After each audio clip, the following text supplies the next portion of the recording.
함께 만드는 언론 미디어 협동조합. 여기는 국민TV. 함께 만드는 언론 미디어 협동조합.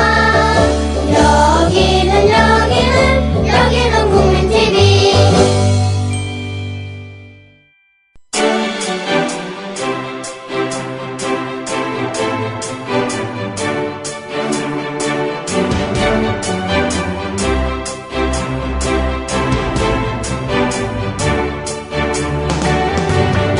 물뚝심송의 Not Today.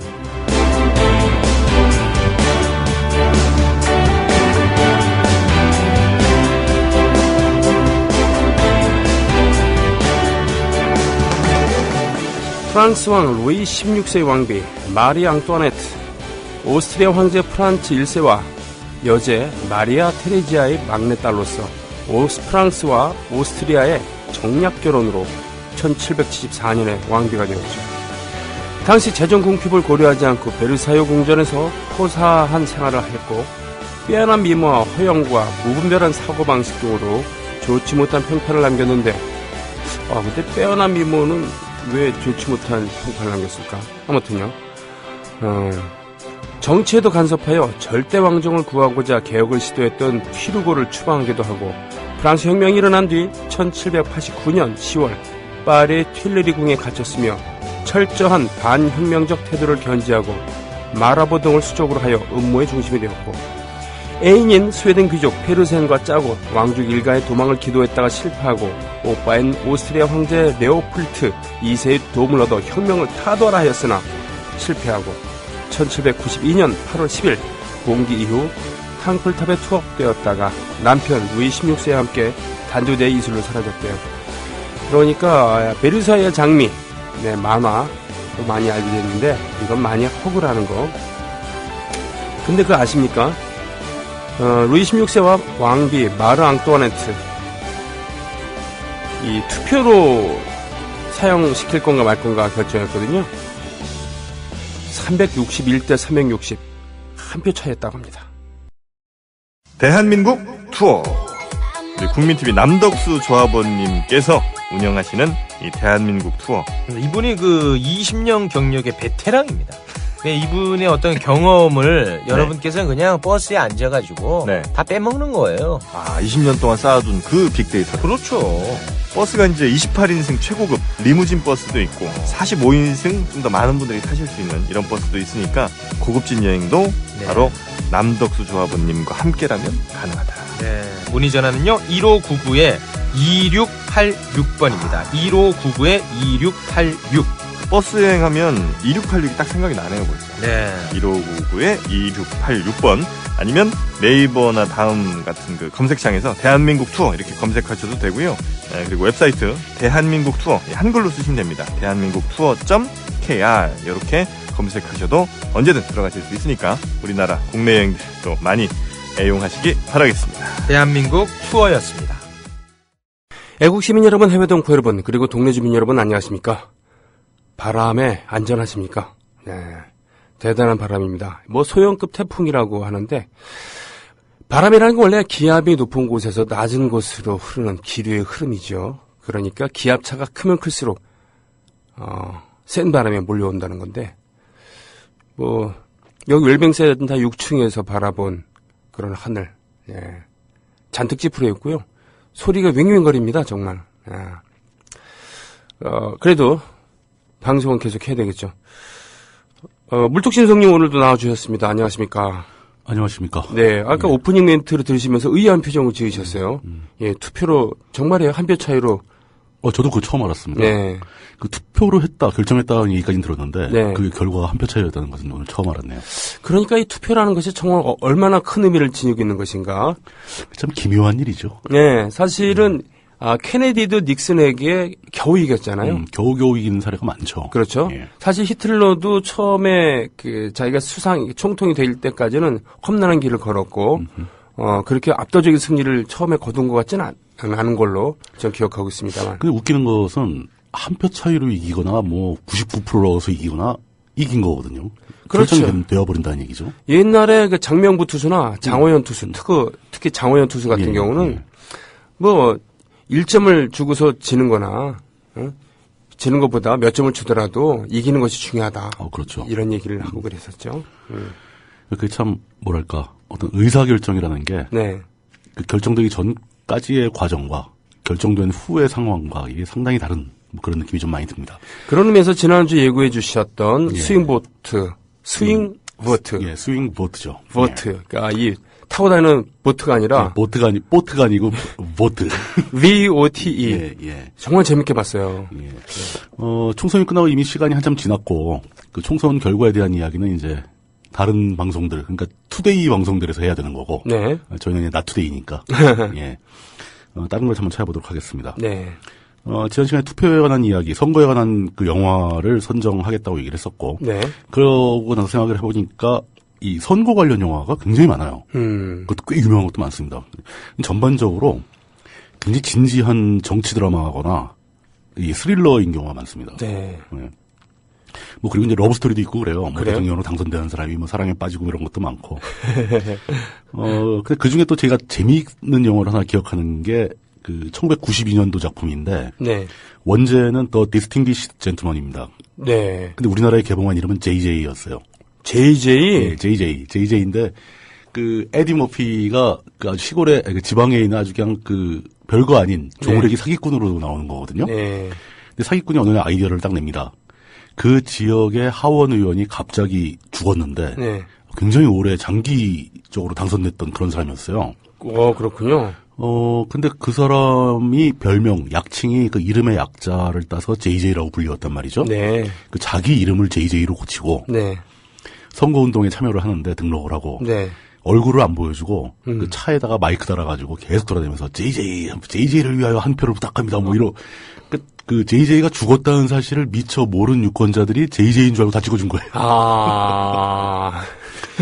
그렇게 당선돼가지고 하원 의원으로서 정치를 하나도 모르는 사람이잖아요. 사기꾼인데. 네. 그러면서 이제 그 미국은 그 의원의 로비스트가 되게 많죠. 네. 거액이 오가는 로비스트가 많죠. 네. 그 로비스트들 입장에서 보기엔 이 사람이 얼마나 다루기 쉽겠습니까? 네. 그런 로비스트들하고 막 호화로운 제트기 타고 돌아다니면서 이제 딱 하다 보니까 이 사람이 야, 이 바닥이 내가 겪던 바닥보다 훨씬 더 사기꾼들이 많고. 뭐 이런 걸 깨달아가는 그런 영화였었는데. 그렇군요. 예, 그 영화를 고른 건 아니고 그 영화는 그냥 단순히 언급하기 위해서 사람들이 참 정치에 무관심하다. 그 자기네가 지지하는 하원 의원이 죽은 것도 모르고 실제 이와 유사한 사건이 있었다고 합니다. 그래요? 예, 그러니까 이제 어떤 정치에 별로 관심이 없다가 들어본 사람을 찍는 행태. 이거를 비꼰 영화라고 볼 수 있죠. 하긴 우리는 상당히 정치적으로 각성이 되어 있고 관심이 많은 사람이지만 그렇지 않은 사람들 같은 경우는 그렇죠. 관심이 없는 부분에 대해서 굳이 알려고 하지 않는다 그러면. 그럼요. 이게 특히 이제 국민 미디어 협동조합원 분들이나 또 뭐 팟캐스트를 많이 들으시는 분들 또 이제 진보적인 사고방식을 갖고 계신 분들은 굉장히 정치에 관심이 많으세요. 네.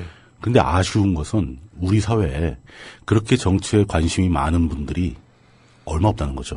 그렇기 때문에 우리가 인식은 그렇게 하되 우리가 행동으로 나서거나 사람을 설득하려고 하거나 그럴 때는 우리의 기준으로 하면 안 된다는. 당연하죠. 그러니까 현실을 정확하게 인식을 하고 거기에 맞춰 전략을 세워나가야 된다라는 교훈을 가질 수 있습니다. 좋습니다. 마치 심슨 시리즈의 한 에피소드를 본 거 아닌가 같은 그런 착각을 뭐 했습니다만. 오늘 이제 고른 영화는 그 조슈아 마이클 스턴이라는 꽤 유명한 감독입니다. 이 조슈아 감독의 2008년작 스윙보트라는 영화입니다. 예. 스윙보트의 주연은 이제 케빈 코스트너인데 그 케빈 코스트너가 굉장히 액션도 많이 하고 좀 이렇게 이 스타일이 멋있는 배우잖아요. 네네. 여기서는 완전히 동네 아저씨로 나옵니다. 일부러 이제 영화 배우들은 그 또 스타일을 맞추잖아요. 네. 운동도 안 하고 근육 빼고 배 나오게 하고. 네. 그 뭐 머리도 막 듬성듬성 나고 막 뭐 이런 좀 이렇게 진짜 시골 동네에 그 아무 희망도 가능성도 없는 그런 아저씨로 나오는데 사실 이 영화는 정치 드라마라기보다는 잔잔한 그 휴먼 드라마예요. 그 가정의 문제도 다루고 있고 그리고 이제 그 케빈 코스트너가 맡은 배역의 이제 딸 역할을 매들린 캐롤이라는 이제 그 여자아이. 네. 아역 배우가 맡게 되는데, 이 아역 배우의 연기도 굉장히 괜찮았습니다. 아유, 저는 뭐, 반했어요. 오히려. 네. 굉장히 멋진 배우였죠. 예, 케빈 코스터는 절로 가라고, 얘가 이 장면에서 어떤 얘기를 할까. 네, 이런. 매번 등장할 때마다. 네네. 너무 똑똑하고 너무 아주 현명해 보이는 그런 아이였죠. 예, 이런 애를 따로 두고 있었으면은, 정말 귀찮았을 거예요. 귀찮죠. 네. 케빈 코스터가 맡은 주인공 버드 존슨은 그 뉴멕시코니까 이제 미국에서 남부지방의 아주 시골 동네입니다. 그렇죠. 멕시코의 위. 네. 즉 그러니까 멕시코의 전쟁을 통해서 얻은 커다란 땅덩어리들 멕시코 중에 바로 위쪽이에요. 네. 원래 멕시코였던 자리. 네네. 네. 거기서 이제 이게 그 뉴멕시코에 있는 자그마한 마을 텍시코라는 이제 마을에서 벌어지는 일인데. 네. 진짜 케빈 코스터나 그 버드 존슨은 그 완전히 글러먹은 아저씨입니다. 그렇죠. 이게 이제 그 일본 애니메이션 은혼에 나오는 말인데. 네. 근데 거기서 일본 말로 이제 어쩌고저쩌고해서 줄여서 마다오라고 불러요. 네. 그 우리말로 번역해서 이제 자막을 만드는 사람들이 완전히 글러먹은 아저씨에서 완글라라고 부르는 그런 캐릭터가 있어요. 예. 그 대표적인 캐릭터입니다. 이혼당하고 네. 딸 하나 데리고 겨우겨우 이제 하루하루 살아나가는데 공장에서도 맨날 놀기만 하고. 그렇죠. 뭐 이렇게 대단한 일도 아니고 공장에서 이렇게 달걀 공장에서 공장에 그 달걀 모아서 포장해서 파는 그런 공장이었어요. 그 공장에서 그 맡은 바 일조차 제대로 안 하고. 네. 그냥 그 불성실하죠. 맨날 맥주만 먹고 네. 뭐 집에 신경도 안 쓰고 막 그런 불성실한 아저씨, 희망도 없는 그 진짜 가능성 없는 아저씨인데 당일날 이 사건이 시작되는 당일날 잘려요. 네. 잘리는 것도 그 자기를 자르는 그 관리자도 자기 고등학교 동창이에요. 네. 동기죠. 네. 친구죠. 그러니까. 네, 친구는 그냥 열심히 일해가지고 관리자가 됐는데 자기는 그때까지 그냥 말단 노동자인 거예요. 네. 뭐 그냥 계속 그런 상징을 보여주죠. 그 친구가 얼마나 이 자기 친구를 감싸고 봐주고 했겠습니까? 그렇겠죠. 그러다 참다 못 참고 자르는 거예요. 그것도 이 결정적인 계기가 된 게 그 맥주 홀짝이다가 누군가 오는 것 같아갖고서는 깜짝 놀라서 이제 뒤돌아서다가 계란판을 이만큼 쌓여있는 계란판을 뒤집어 엎어가지고 다 부서뜨리는 게 CCTV에 명확하게 딱 찍힌 거예요. 네. 관리자가 이걸 틀어주면서 자 내가 이제 너를 자르지 말아야 할 이유를 좀 설명해다오. 하나라도 못 되는 거죠. 안 되는 거죠. 네, 그래서 이제 해고되고 막 이런 사람입니다. 아니 해고됐고 그날 아침에 딸이랑 철석같이 약속을 했으면 투표를 가야 될 거 아니야. 뭐 그런 것도 생각이 없는 거예요. 그냥 아무 생각이 없는 거예요. 그냥 동네 바에서 술이나 먹다가 거기다 또 이 버드 존슨의 부인 그러니까 이제 주인공 그 딸 매들린 존슨의 엄마도 문제예요. 나중에 이제 이 아이가 혼란에 빠지면서 엄마를 찾아가기도 하는데 그때 엄마는 아이가 자신과 같이 살겠다고 쫓아온 거로 알고 화들짝 놀래서 나는 너를 같이 데리고 살 수가 없는 상황이다 막 그러면서 막 거절을 합니다. 그렇죠. 아이는 슬퍼하죠. 예, 레코딩 계약을 좀 체결했기 때문에 난 나의 그 미래를 위해서 가야지 너 같은 애랑 지지고 먹고 할 이럴 수가 없다. 근데 그 극중의 분위기로 봐서는 그 레코딩 계약하고 뭐 어떡하고 막 그것도 다 거짓말일 가능성이 많죠. 그냥 핑계. 아이를 봐줄 수가 없다. 나는 널 키울 수가 없다. 라는 얘기를 하고자 그냥 그런 핑계를 드는 게 아닌가 하는 느낌이 들 정도로 엉망진창인 부부입니다. 네. 그런데 아빠도 엉망이고 엄마도 엉망인데 그런 딸은 도대체 어디서 나온 건지. 이거 유전의 법칙을 어기는 거잖아요, 이거. 그러게 말이에요. 할머니, 할아버지를 조사를 하지 않았기 때문에 모르겠습니다만. 그렇죠. 이게 격세 유전이라는 것도 있으니까. 근데 사실 보니까 여기서 딸이 똑똑하지 않으면은 영화가 성립이 안 되기 때문에 그런 거 아닐까. 그런 면도 있죠. 네. 그리고 딸은 어느 정도냐면 학교에서 이제 그 글짓기 발표하는 숙제에서 그 대통령 선거를 앞두고 대통령 선거를 소재로 발표를 하는데 너무 멋지게 발표를 합니다. 네. 그 과정을 지켜보러 온 그 지역 언론의 리포터, 흑인 여성인데, 그 리포터의 눈에 띄어서 막 상을 받고, 그 지역 방송에 그 언론에 노출되기까지. 네. 그 정도로 훌륭한데, 그때 저는 그 딸아이가 발표한 내용이 상당히 인상적으로 들렸어요. 어떤 내용이냐면, 전 세계 모든 위대했던 문명들이 다 똑같은 길을 간다. 그러면서 처음에 속박에서 자유라는 것은 혁명이나 뭐 어떤 민주주의의 도입으로 자유를 얻게 된다는 얘기죠. 네. 그리고 이렇게 자유를 얻은 그 위대한 문명은 번영을 하게 돼 있죠. 네. 힘이 세지니까. 그렇죠. 그리고 번영을 하게 되면 구성원들은 해피해집니다. 만족합니다. 네. 네. 번영에서 만족으로. 그리고 해피한 사람들은 결국 다시 정치에 무관심해지게 돼 있습니다. 그러니까 만족에서 무관심으로. 무관심. 그리고 최후의 무관심은 다시 속박으로 돌아간다.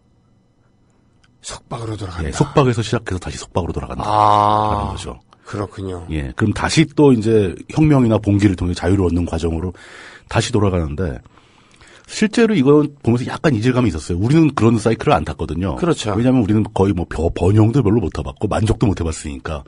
하지만 로마 같은 거대한 제국이나 미국을 봤을 때 이 사람들은 세계 최강의 자리에 올라봤다는 거죠. 번영도 해봤고 만족도 해봤다는 겁니다. 그런데 그 만족의 결과로 무관심이 돌아오고 무관심으로 인해 다시 속박될 것이다. 라는 이야기를 그 어린 꼬마의 입에서 듣게 된다는 것은 대단한 일이죠. 그렇군요. 사실은 그 로마에 대해서 공부를 하면 공부할수록 2000년 전 이렇게 위대한 문명이 있었다니. 그러니까요. 대단한 일이죠. 그렇기 때문에 그 이후에 뭐 중세 암흑기라고 합니다만 중세 이후에도 모든 서양 문명이 로마로 돌아가고 싶어하는 로마를 이어받고 싶어하는 싶어하는 아주 근본적인 욕망이 유럽 전체를 지배했었죠. 그렇게 오죽하면은 히틀러가 제3제국이라고 해서 제3제국이 바로 로마를 제일로 보는 거니까. 그 경례도 이거 로마식 로마식이죠. 로마 군인식이죠, 그게.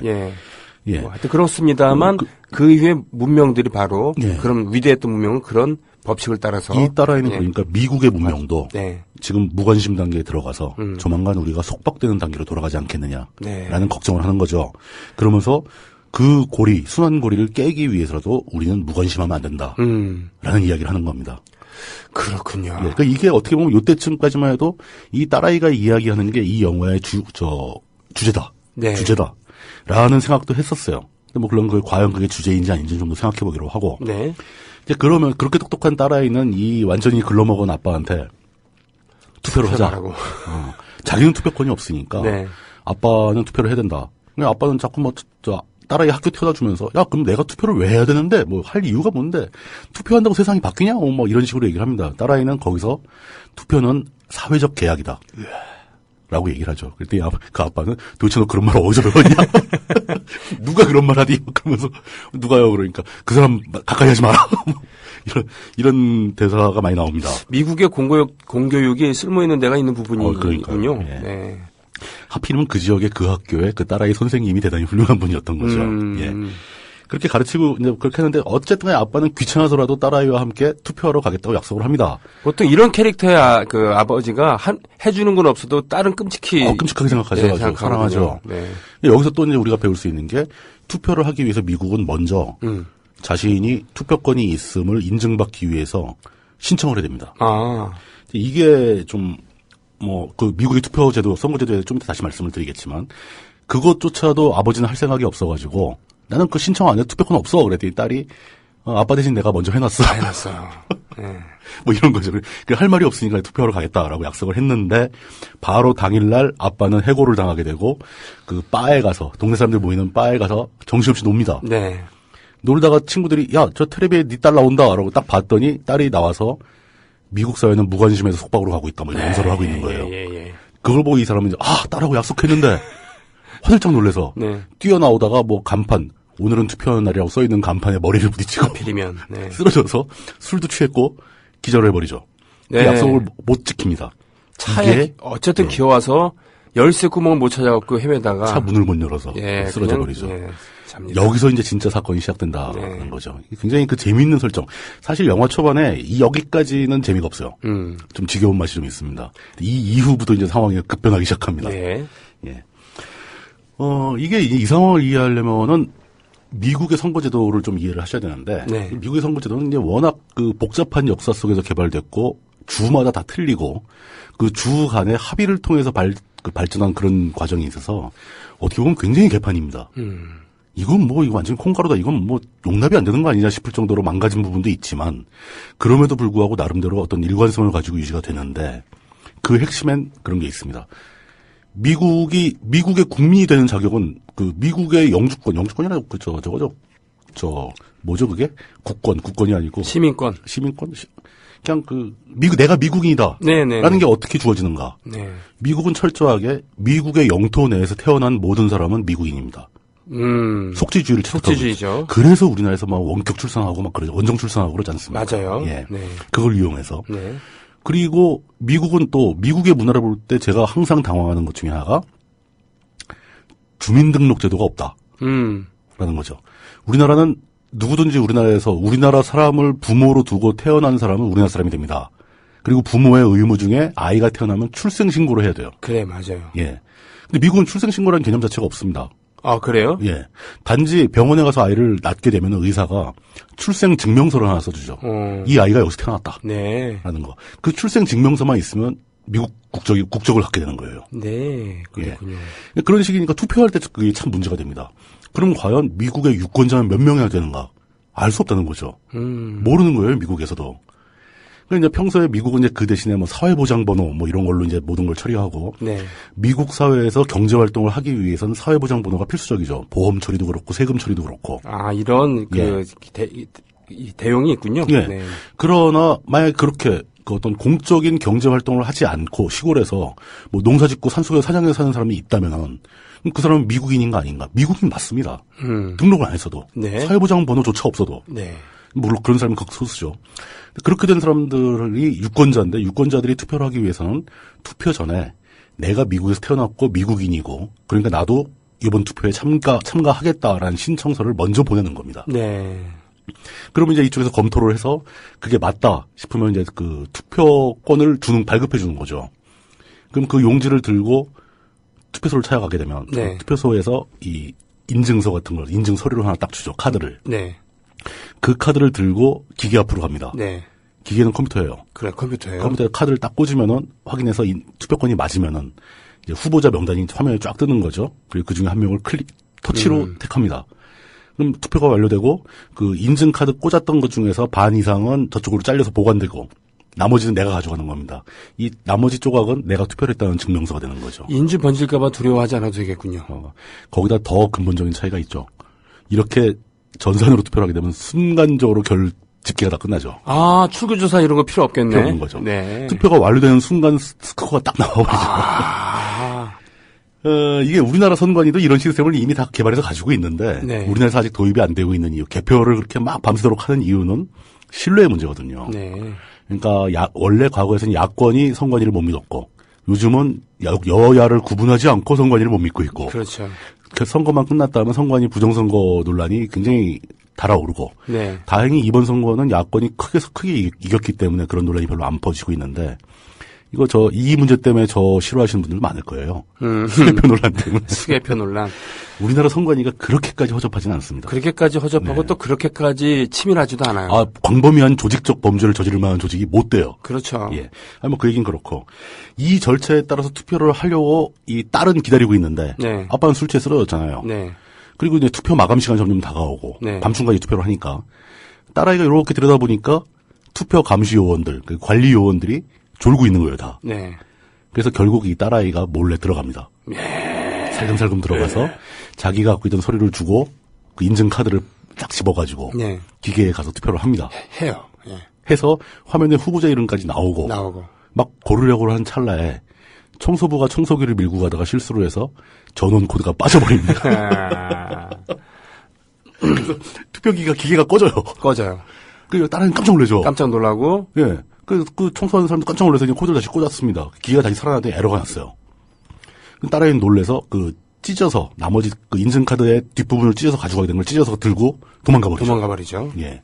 그렇게 그냥 무사히 넘어가는 건가라고 생각을 했는데, 투표를, 사실은 이게 대리투표 아닙니까? 대리투표죠. 그것도 투표권도 없는 애가 대리투표한 거죠. 심각한 범죄거든요, 이게. 네네. 그런데, 문제는, 하필이면 그 대통령 선거에서 현직 공화당 대통령 후보인 현직 대통령 네. 후보와 그 민주당 대권에 도전하고 있는 민주당의 대선 후보와 네. 둘의 지지율이 막상막하였던 거예요. 네. 다른 모든 지역에서 나온 그 미국은 간접 선거니까 선거인단의 숫자가 똑같은 겁니다. 그러니까 다 동점으로 내려와 최종 집계 결과 이 뉴멕시코의 텍사코라고 할당된 이 작은 마을의 선거인단 몇 명 가지고 승부가 결정나는데 네. 이 텍시코의 선거 결과도 몇백 표 대 몇백 표로 동률이 나와버린 거예요. 딱 한 표가. 근데 선관위가 막 조사를 해보니까 네. 마지막에 투표한 한 표가 네. 이상한 거예요. 이게. 네. 투표를 했는데 누구한테는 이제 기록이 없어. 에러가 난 거죠. 네. 그 뒤지다 보니까 이게 텍시코에 사는 버드 존스라는 사람이 와서 투표를 했는데 그 사람 표가 집계가 안 됐구나. 라고 해서 이 남자를 찾아오게 됩니다. 이 사람의 표만 빼고 나머지는 다 동률이기 때문에 네. 이 사람이 누구를 찍느냐에 따라서 미국의 대통령이 결정되는 상황이 된 거예요. 맞아요. 그래서 주 국무장관이랑 그 둘이 찾아와서 막 선거를 관리해야 되는데 당신이 투표한 거 맞냐? 그 쪼가리 있냐? 딸이 또 막 가져오고 이 머드 존슨은 놀래가지고 무슨 그 복지부에서 나와가지고 딸 뺏어가려는 줄 알고. 처음에 그랬었어요. 네. 그래서 딸은 그 목걸이, 십자가 목걸이 걸고. 건전한 가정인 척 하려고. 아빠한테 성경책도 주고, 아이고, 앙증맞아요. 막 거짓말을 하려고 그러다가 알고 봤더니 그 문제가 아니고. 내 표 한 표 남았다. 그래 우여곡절 끝에 이제 10일, 딱 열흘 이후에 다시 투표를 하는 걸로. 그쪽에서 결정을 합니다. 그러니까 이 사람 표 한 표만 남은 거예요. 아니, 왜 열흘일까? 하기면 영화를 성립시켜야 되니까 열흘일 텐데. 내일 당장 해라. 그러면 재미가 없잖아요. 우리나라 같은 경우는 내일 당장 하라고. 이 자리에서 당장 해라. 누구냐, A냐, B냐, 막 물어보고. 그랬을 텐데. 이게 이제 사실상 이렇게 되면 이게 비밀 투표의 원칙은 깨졌죠. 이 사람이 누굴 찍었는지 바로 표가 나잖아요. 모두가 동률이니까. 그 문제는 중요한 게 아니고, 더 이상 넘어가게 돼서 이 사실이 모두 이제 여론에 알려지고 결국은 그 지역은 완전히 뭐랄까 아주 난리가 나죠. 아주 작은 시골 마을에 그 대통령 전용기가 날라오고 또 민주당 대선 후보의 캠프 전체가 막 이동을 하고 거기에 온갖 단체들이 나와서 다 자기 또 운동하고 막 그린피스도 오고 막 환경단체도 오고 무슨 종교단체들도 다 총출동해가지고 막 선교활동하고 막 난리가 납니다. 처음에는 이 버드 존슨뿐 아니라 마을 사람도 다 신기해했죠. 우리 마을이 이렇게 유명해지다니. 그러다 며칠 지나면 싫어하기 시작합니다. 그렇죠. 너 때문에 지금 난리야 지금. 우리 마을이 그냥 엉망이 됐다. 저 사람들 내일 모레 끝나면 다 쫙 빠져버리면 우린 또 그대로 그냥 또 시골로 남는 거 아니냐. 이게 뭐냐. 그래서 뭐 화를 내기도 하고. 그래 맞아요.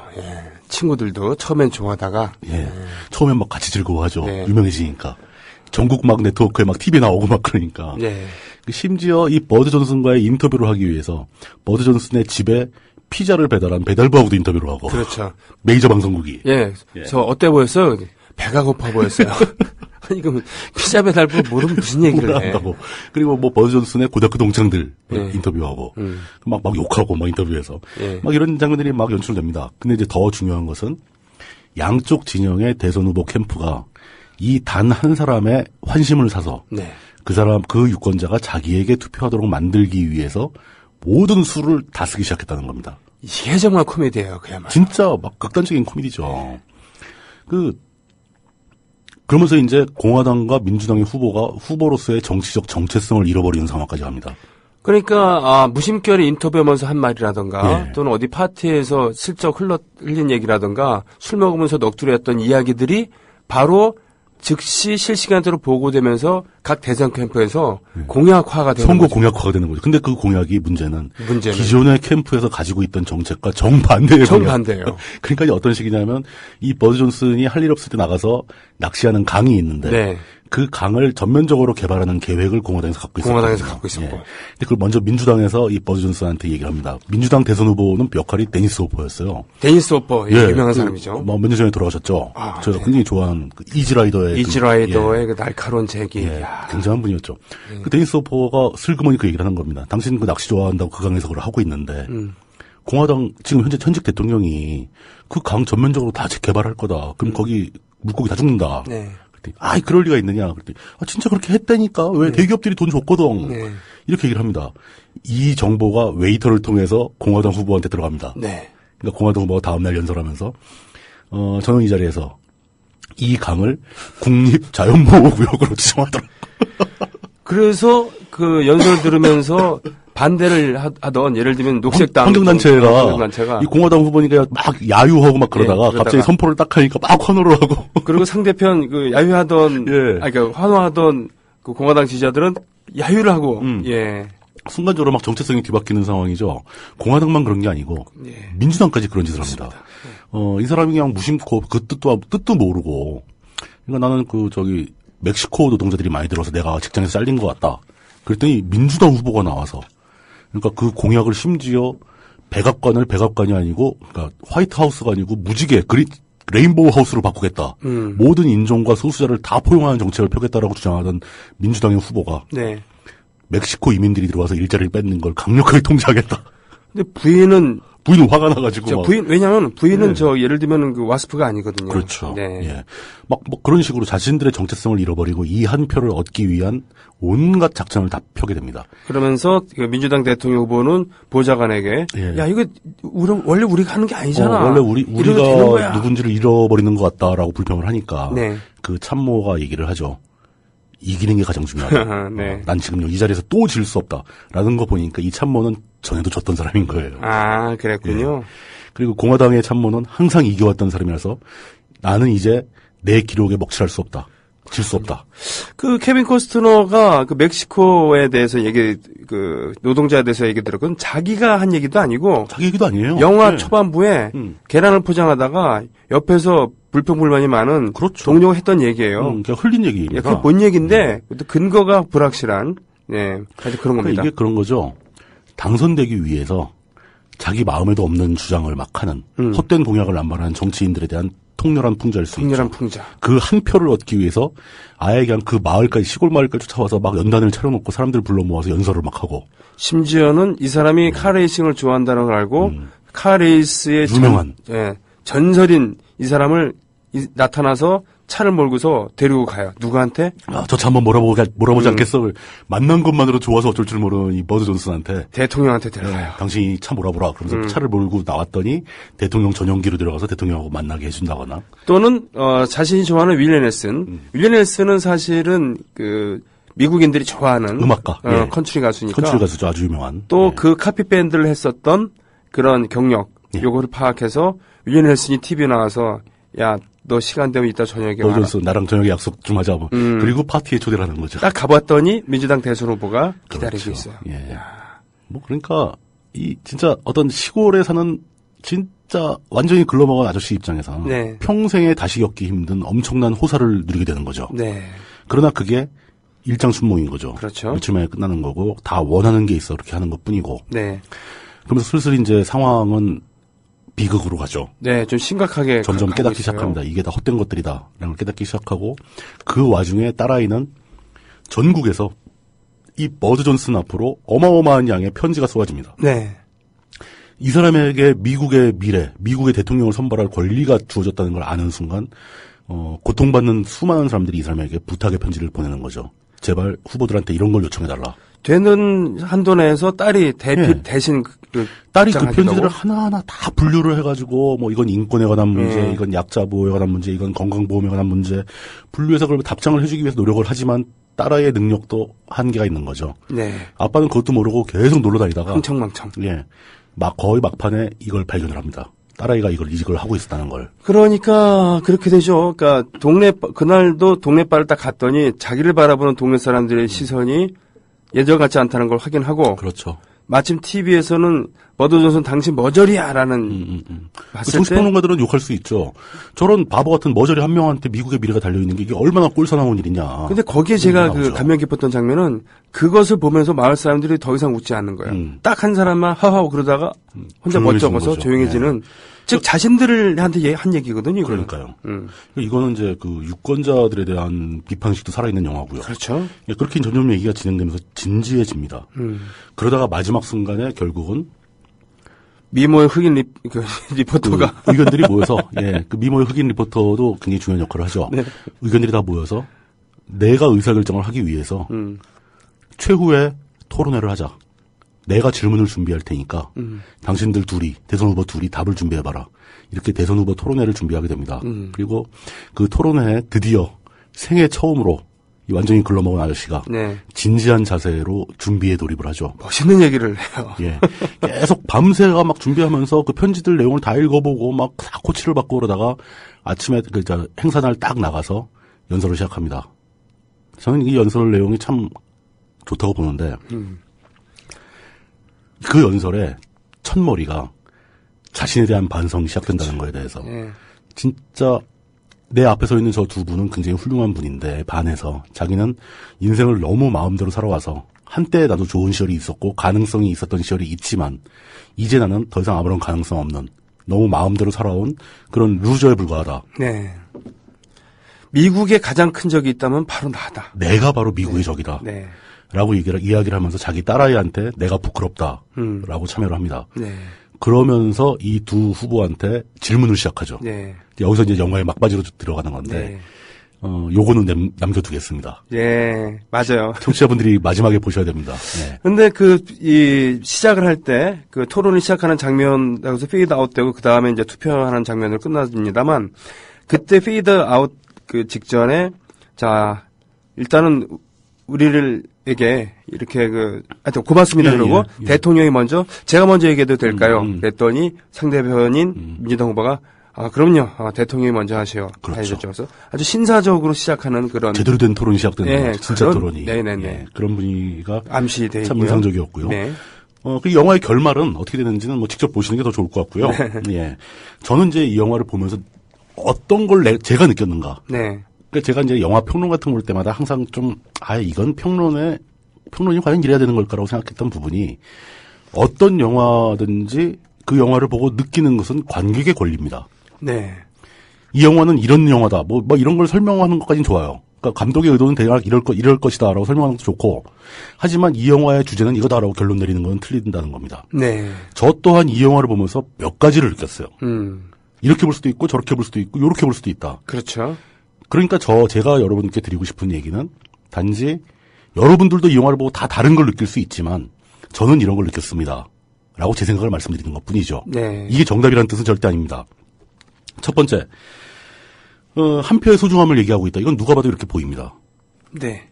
그러니까 아주 극단적으로 만들어진 상황이긴 하지만 사실 최후에 비기다 보면 한 표의 차이로 마리 앙뚜아네트의 생명을 좌우할 수도 있고. 네. 지금 이 스윙보트 영화에서 만들어지는 상황은 미국의 대통령을 결정하는 건데 사실은 미국의 대통령은 전 세계에서 가장 권력이 강한 사람입니다. 그렇죠. 전 세계의 미래를 결정하는 선택이거든요. 한 표 가지고. 그렇기 때문에 지금 공화당 대선 후보로 만약에 트럼프가 되고 트럼프가 미국 대통령이 되면 어떤 일이 벌어질까에 대해서 전 세계에서 지금 매우 걱정하고 있지 않습니까? 굉장히 걱정되는 거죠. 네. 그런데 그러니까 이 영화의 주제가, 민주주의 체제 하에서 이 한 표 한 표가 이렇게 소중한 것이다. 이 영화는 그 얘기를 하고 있는 것이다. 라고 끝내는 건 지나치게 영화를 표면적으로만 본 것이다. 이 영화에는 더 많은 이야기들이 숨겨져 있다. 라는 거죠. 오히려 이 영화에서 드러나는 다양한 비유와 비꼼은 민주주의를 조롱하고 있는 건지도 모릅니다. 네. 이 한 표를 갖고 있는 그 시골 촌뜨기 아저씨를 위해서 그 양대 진영이 미국의 대선 후보 캠프라면 어마어마한 규모인데 네. 그 사람들이 그 시골 마을에 모여서 자기 말을 뒤집어 엎고 막 그러면서 난리를 치죠. 이게 뭐 하는 꼴이냐. 각가지 선진공약을 남발하고. 예. 단 한 표, 미국 전체, 나아가 세계 전체의 운명을 결정지을 단 한 표가 이게 미국에서 아마 거의 꼴등에 가까운 4위 5%, 그러니까 맨 아래 바닥층에 가까운 이 게으르고 바보 같고 무지하고 관심도 없고 그냥 아무 생각 없는 이런 사람한테 의해서 결정된다. 세상에 이런 바보 같은 제도가 어딨냐. 민주주의에 대한 조롱일 수도 있습니다. 예. 예. 그런 점도 많이 느껴졌어요. 그래서 영화 속에서 이 케빈 코스트너, 즉 버드 존슨이 바보짓을 할 때마다 네. 저는 마음 한 구석이 굉장히 불편했어요. 그렇죠. 예. 예. 저런 사람한테 모든 걸 결정할 수 있는 권력을 주는 이 민주주의 제도가 확실히 좀 문제가 있는 거 아니냐. 좀 마음에 걸린다. 좀 불쾌하다. 이런 느낌이 끊임없이 들었습니다. 네. 그런데 요게 벌써 두 번째죠. 하나는 민주주의 하에서의 한 표의 소중함. 또 하나는 민주주의의 자체 모순. 이 사회에서 가장 무지한 자에게 결정권을 줄 수도 있다. 그런 상황이 연출될 수도 있다. 이 스윙보트 같은. 그렇기 때문에 사실 보통 선거제도가 정착하는데 몇천 년이 걸린 이유 중에 하나가 그렇죠. 바로 그거죠. 예. 걱정을 하는 겁니다. 권력자들은 돈 있고 권력이 있는 사람들 그리고 똑똑하다고 하는 사람들은 그렇지 않은 사람들 믿지는 않았다는 거예요. SNS나 인터넷상에서 많이 돌아다니는 명언 중에서 네. 그 뜻이 좀 잘못되어 있는 것 유명한 명언이 바로 그 플라톤의 말이죠. 네. 당신이 정치에 무관심했다면은 그 대가가 가장 멍청한 가장 사악한 자들에게 지배를 받는 결과로 돌아온다. 네. 라는 이야기가 있습니다. 예, 플라톤이 그런 얘기를 했어요? 예, 그런 얘기가 사람들이 정치에 관심을 가지라는 의미로 그 명언을 많이 인용들을 하시는데. 네.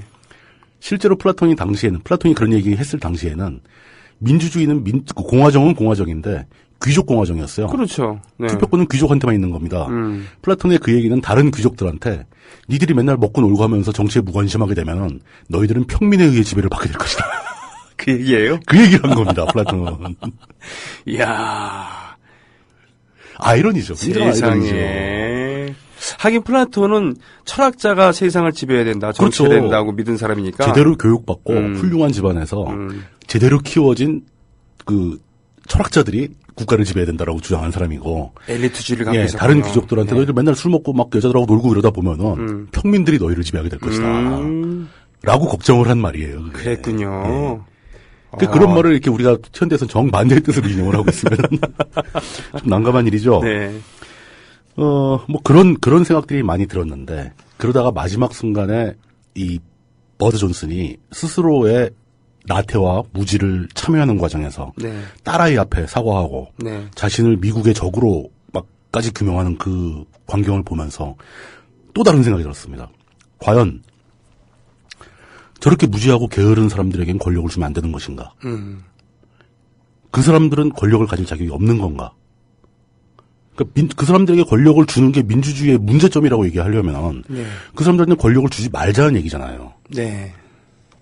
그들은 사람이 아닌가? 라는 얘기죠.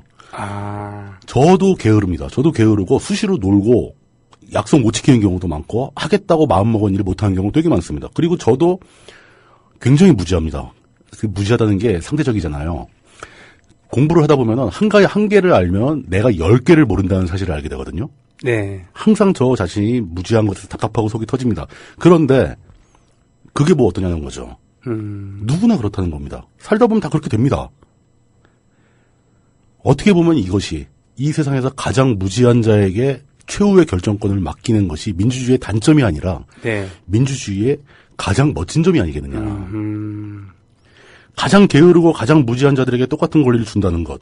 그 권리가 바로 이 사회의 미래, 전 세계의 미래를 바꿔버릴 수 있는 대단한 권리인데 그런 대단한 권리를 정말 무지한 사람한테도 줄 수 있다는 게 민주주의의 가장 멋진 점이다. 네. 전 그 얘기를 하는 겁니다. 그렇군요. 공부를 엄청나게 잘해서 대학 교수하는 사람도 한 표. 수십 조의 돈을 쌓아둔 재벌도 한 표. 20살 먹고 처음 투표하는 젊은이도 한 표. 요양원에 누워 계시는 할아버지도 한 표. 이게 민주주의인데 네. 이게 왜 이렇게 해야 되는가. 많은 분들이 이거에 대해서 의문을 가집니다.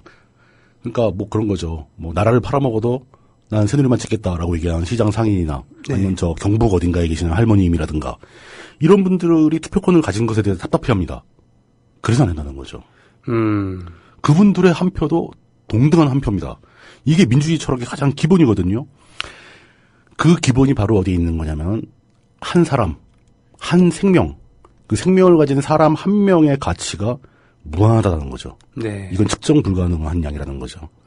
인권은 비교하거나 평가할 수 있는 존재가 아니고 절대적이고 무한한 존재이기 때문에 모든 사람, 그 사람이 비록 어떤 사람이냐에 관계없이 모두에게 동등한 권력을 준다고 결정한 민주주의는 굉장히 멋진 철학인 거죠. 네. 저는 오히려 여기서 민주주의의 가치를 이 영화가 얘기하고 있구나라는 느낌을 거꾸로 또 받았어요. 오랫동안 수많은 그런 시행착오를 겪고 심지어는 많은 생명을 바치기도 하면서 얻은 그런 결론이 이거라는 거 아닙니까? 결국은 보통선거에 있다는. 사실 그게 굉장히 중요한 거죠. 네. 그러니까 이게 아무리 답답하고 자신이 지지하는 정파가 정권을 못 잡는 한이 있어도 한 사람에게, 모든 사람에게 동등한 권리를 주고 모두가 함께 결정하도록 한다라는 민주주의의 기본 원칙에 대해서는 의심을 가져서는 안 될 것이다. 다만 이제 이것을 여론을 호도하기 위해서, 그러니까 제대로 된 여론을 수렴하기 위해서는 정확한 정보가 정확한 루트에 통해서 알려져야 되는 건데. 그렇죠. 예. 각 개인에게 정확한 정보를 제공하지 못하는 사회적 무능을 탓해야 되지. 네. 한 사람 한 사람에게 바보 같다고 게으르다고 그런 사람에게 권력을 주지 말자고 생각해서는 절대 안 된다. 그렇죠. 그래서 거죠. 여기에 흑인 리포터, 흑인이 꼭 이런 얘기를 해야 되나? 하여튼 리포터, 여성 리포터가 중요한 역할을 하게 되는데 흑인에다가 여성이에요. 예.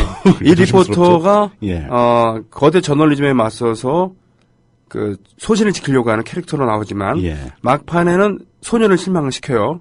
예. 그리고는 결국은 반성을 하죠. 다시 반성을 하죠. 그리고 타협도 합니다. 즉 제대로 된 진실 보도가 생명이라고 한다면 실은 그때 이 사람이 투표한 게 아니라 이 딸이 투표한 거예요. 라고 얘기를 할 수도 있었는데 그걸 접죠. 예, 그걸 접습니다. 그런 복잡한 타협이 필요하다. 네. 라는 게 있고 자, 그러면은 이 영화는 그러니까 모든 사람에게 한 표씩 돌아간다라는 민주주의의 기본 철학을 찬양하는 영화인가? 거기서 끝인가? 저는 한 가지 생각이 더 떠올랐어요. 아, 그래요? 이게 가장 마지막 주제라고 보는데. 그렇게 대단한 권리, 세상을 바꿀 수도 있는 어떤 순간에 가면 또 이 세상의 평화를 유지할 수도 있고 아니면 세계를 전쟁으로 빠뜨릴 수 있는 그런 중요한 권리가 각 개인에게 주어져 있다라고 말씀드렸지 않습니까? 네. 그러니까 그런 엄청난 권리를 내가 갖고 있다는 거예요. 제가 갖고 있고 청취자 여러분들이 다 각자 한 표씩 다 갖고 있다는 겁니다. 아, 예. 게으르고 무지하고 자 성격 더럽고 주변에서 인정도 못 받고 돈도 없고 못생기고 솔로에 뭐 히키코모리에 뭐 맨날 덕질만 하는 덕후들이라고 하더라도 그런 위대한 권리가 주어져 있는 각 개인들이라는 겁니다. 그러니까 저는 민주주의가 그런 권리를 각 개인에게 부여함으로써 결과적으로 무엇을 만들고자 하는 것이냐. 그 모든 사람들이 다 이 세상을 바꿀 수 있는 위대한 권리를 가진 위대한 존재들이라는 걸 얘기하는 거다는 거죠. 이게 남 얘기가 아니라니 그런 얘기군요. 네. 우리 모두가 우리 각 개인이 그렇게 대단한 권력을 갖고 있는 대단한 존재라는 겁니다. 네. 우리들 한 명 한 명이 우리가 그렇게 중요한 사람이라는 거예요. 우리 한 명이. 이거 하나만, 이 권리 하나만 가지고도 우리는 이 세상을 살아갈 만한 가치가 충분히 있다는 겁니다. 네. 내가 뭐 이 세상에 도움이 되겠어. 내가 그 한 표, 그냥 안 할래. 내가 해봐야 뭐가 바뀌어. 이런 게 아니고, 그 투표를 할 수 있는 권리를 내가 갖고 있다는 것만 가지고도 나는 이 세상에서 존재할 가치가 있는 사람이다. 아, 그러니까 발상의 전환이군요. 그러니까 선거 때만 되면 우리한테 와서 굽신굽신거리고 평소에는 모른 척해. 뭐 이렇게 생각할 게 아니라 그만큼 이게 중요한. 그거는 그 사람들이 나쁜 거고 그거 이전에 다 우리 자신이 이 사회 속에서 어떤 존재인가. 네. 우리는 민주공화국에 살고 있는 거고요. 우리의 권리가 어떻게 왜곡되고 짓밟히고 무시되고 있을지 몰라도 본질적으로 우리는 그런 위대한 권리를 갖고 있는 위대한 존재들이다. 민주주의는 그렇게 각 개인을 위대하게 만들어주는 겁니다. 네, 지금 다은 아빠님께서 이번 연휴 때 이 영화 한번 보고 싶군요라고 하셨습니다. 보세요, 재밌습니다. 굉장히 재밌습니다. 뭐 제가 말씀드린 거 별로 그렇게 염두에 두지 마시고 그냥 한번 솔직하게 느껴보시기 바랍니다. 네. 저는 이 영화에서 얻을 수 있는 가장 좋았던 느낌이 민주주의가 우리들 각 개인을 이렇게 훌륭하게 만든다. 그러니까 TV에서 대놓고 버드 존슨을 조롱하는 장면에서 마을 사람들이 심각한 표정으로 앉아 있는 그거 자체가 웅변이 아닐까라는 그렇죠. 그런 겁니다. 그게 조금 이제 좀 안다는 사람이죠. TV에 나온 정치평론가가 이거 뭐 바보한테 우리 미래를 맡기는 거 아니냐 뭐 이런 식으로 비웃으니까 마을 사람 다 심각해지죠. 바보가 아니거든요. 사실 거기에 실명으로 등장하는 사람들이 여러 있는데 그 중에는 레리킹 같은 사람도 있었어요. 레리킹 나왔어요. 네. 레리킹은 그런 영화에 항상 함장면은 나오죠. 아, 그렇구나. 워낙 유명해서. 그리고 실제 전설적인 카레에서도 본인이고 그럼요. 위니엘스도 본인입니다. 본인이 나왔죠. 일종의 카메오로 출연시켜준 거고. 네. 그래서 이제 저는 이 영화에서 우리가 느낄 수 있는 점은 바로 그겁니다. 민주주의고 뭐 다 좋고 다 치우고 여러분들 각 개인이 스스로 내가 결코 이 사회에 쓸모없거나 의미 없는 존재가 아니다. 굉장히 중요한 존재라는 걸 깨닫고 살아가시는 어떤 그 힘을 좀 얻으셨으면 좋겠다. 그런 자긍심을 좀 가지셨으면 좋겠다. 그런 거죠. 그렇군요. 저는 뭐 이 방송을 준비하기 위해서 어쩔 수 없이 봤습니다만 다시 한번 보게 될 때는 어떤 느낌을 갖게 될지는 모르겠습니다. 사실은 보고 나서 들었던 생각 중에 하나는 정말 미국 잘났어 정말.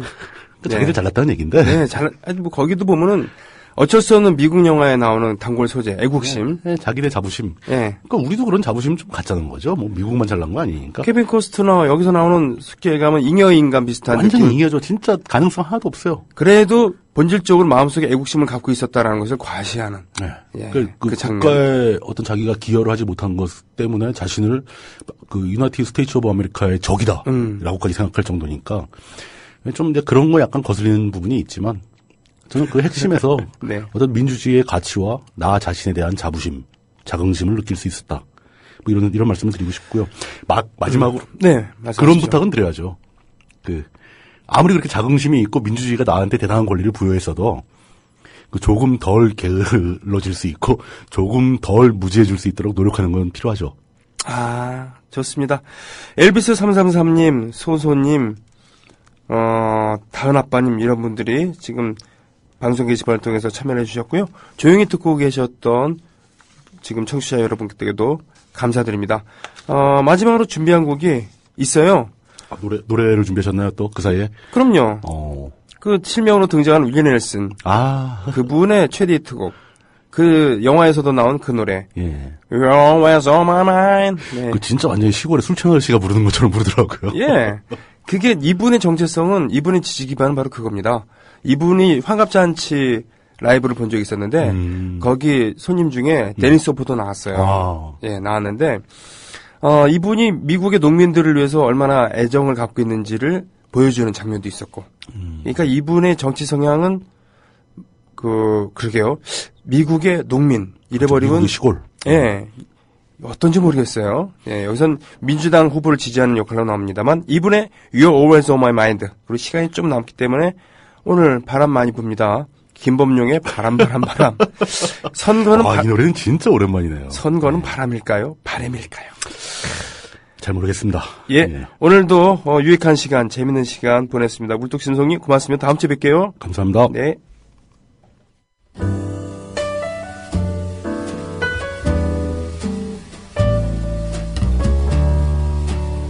Maybe I didn't love you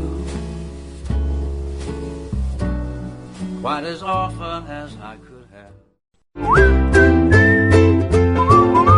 국민 라디오 팟캐스트 응원하는 가장 쉬운 방법 아시나요?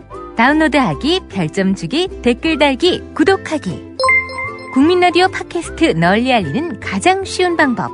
다운로드하기, 별점 주기, 댓글 달기, 구독하기. 기억하세요. 다운로드하기, 별점 주기, 댓글 달기, 구독하기.